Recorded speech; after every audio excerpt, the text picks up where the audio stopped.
د الله جل جلاله خصوصیت وپېژنئ، مخلوق کې بیا مه ثابتوئ. ټولنه داسې جوړه ده، یو چا ماته نن دا اوس یو ساعت له مخه کیسه وکړه. ګوره ته د ټولنې حال وګوره، اوس موږ سره ملایان موږ تعدیدوي پر ده، وایي ته ولې د دین خبر د توحید خبرې کوې، د ایمان خبرې کوې. خلک خو ټول مؤمنان دي، ښه پوهان خلک ما تعدیدوي پر دي. کاکا ته مسلمانانو ته ایمان وښیه، نو ایمان خو یې زده ده. نن ماته یو چا خبر وکړه، دا اوس یو ساعت 2 ساعته د مخه یو ملا را سره کښېنستی ول، هغه ته په فلاني ځای کې ول یو سړی وول ده ول دا بارانونه نه کېږي چې فلاني ته مو ویلي وایي، هغه ته خو دا بارانونه معلوم دي. دا اوس یو ملا ده شاید په دا مجلس کې به اوس ناست دی، دا یې نن ماته خبر وکړه. دا ستا په محیط کې په شاوخوا په کلات کې ایمانونه دا ډول دي، وایي بارانونه نه کېږي چې فلاني ته مو ویلي وایي، هغه ته خو یې وخت معلوم ده، نو بیا راښولي و چې فلانی وخت کېږي، نو بیا به زموږ تسلي سره وایي. او حال دا ده د سوره لقمان په اخر کې آیات راځي، هغه وایي 5 شیان دي چې له الله ما سوا بل څوک علم نه پلري، هغه یو دا بارانونه دي. نبی علیه السلام وایي فی 5 لا یعلمهن الا الله، 5 داسې شیان دي له الله جل جلاله ما سوا بل څوک علم نه پلري.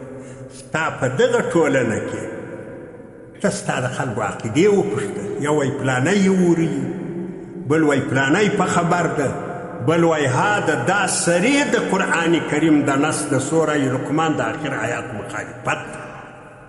الله دې موږ پوه کړي، الله دې زموږ دا ایمانونه جوړ کړي. اوس هم ستا په ټولنه کې دغه حال ده، بارانونه په خلکو وري. او حال دا ده چې د الله پیغمبر وایي د دغې مسلې علم له الله ما سوا بل چا نه رسته.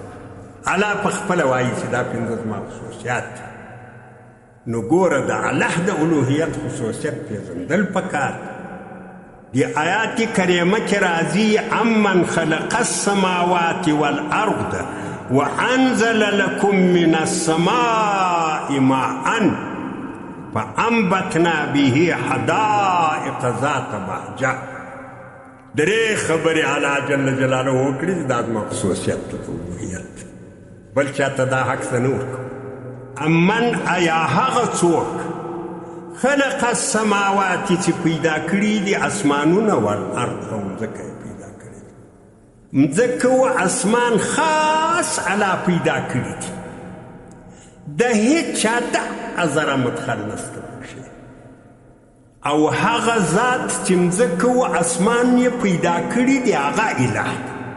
یو خصوصیت د اله د الوهیت دا ده چې اسمانونه و مځکې پیدا کړي. که بل څوک داسې پیدا سئ چې هلته بله مځکه پیدا کړه، نو بېشکه بل اله هم پیدا سوی ده. که پیدا که نه سئ نو بل اله نشته. دا ګوره یوه مسله ده. دویمه مسله دا ده وانزل لکم من السماء ماء، هغه ذات اله ده چې تای ته له لوړې خوا بارانونه راوري. باران چې وري دا اله بولي، او دغه الوهیت بل چاته ثابت نه ده. د اله د الوهیت خصوصیت دا ده چې باران وري، نو اله ده. چې باران نسای ورولی نو نه ده اله. که بل چا باران ووراوه نو رښتیا هم بل اله پیدا سئ، که نسای ورولی نو بیا نو دا کیسې مه کوئ. وانزل راوري لکم، یعنې ستی د ګټې دپاره، من السماء د اسمان لخوا ماء اوبه راوري، دا اله. دا واک له الله سره، د بارانو خزانې له الله سره، بارانونه الله وري. د بارانو وخت الله ته معلوم ده چې په کم تاریخ یې وري، هېڅ چاته دا معلومات نشته.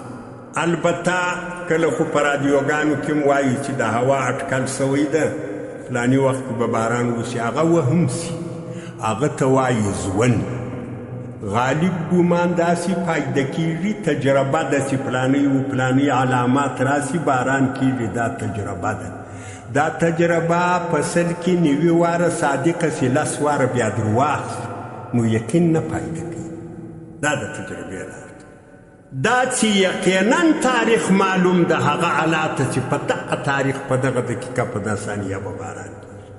دا د الله خصوصیت، دا د الوهیت دویم خصوصیت.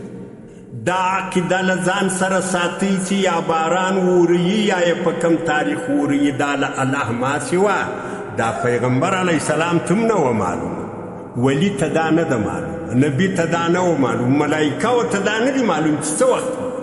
دا د الله خصوصیت. کله چې د الله خصوصیت بل چاته ثابت کوي دا کفر ده، په دې کې هېڅ شک نشته. شرک وایي و دغه ته چې د الله حق راواخلي و مخلوق ته ثابت کړي، ده ته شرک وایي. دا کافران خو هم دغه ډول کافران و. دغه ویل عمر بن لحی شام ته ولاړی، خلکو بوتانو عبادت کول. دا ولې کوي؟ دوی ویل دا له بارانو سره څه کار لري؟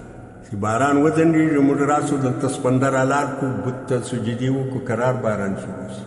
نو عمر بن لحی ویل چې زموږ خو ډېره وچه علاقه ده، څو به موږ ته نه کوي راغو. ولې دا خو د خیر کار د 5 بوتان یې ورپه شا کړو. د ابراهیم علیه السلام دین په دغه وجه په عربیه دنیا کې ختم شو، بت پرستی شرک پرستی شروع.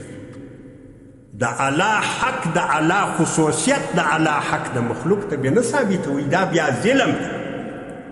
لقمان حکیم رحمت الله علیه خپل زوی ته وایي ان الشرک لظلم عظیم. شرک تر ټولو غټ ظلم دی.